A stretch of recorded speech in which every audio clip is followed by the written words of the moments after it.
News Tamil கழுகு. அரசியலுக்கு வந்து முதல் முறையா அப்பா ராமதாஸ் இல்லாம அன்புமணி தேர்தலை சந்திக்க போறாரு. இதுல ஜெயிக்க 100 நாள் வேலை திட்டத்தை டார்கெட்டா வச்சிருக்காராம்.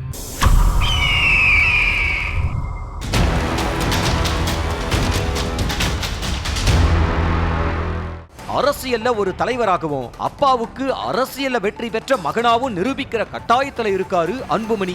எதிர்கட்சி கூட்டணி தான் முடிவான நிலையில வட மாவட்டங்கள்ல பாமக செல்வாக்கான 60 தொகுதிகளை தேர்ந்தெடுத்து அங்க 100 நாள் தங்கி இருந்து கைவிட்டு போன செல்வாக்க மீட்கணும்னு கட்சிக்காரங்களுக்கு கட்டளை போட்டிருக்காராம் அன்புமணி.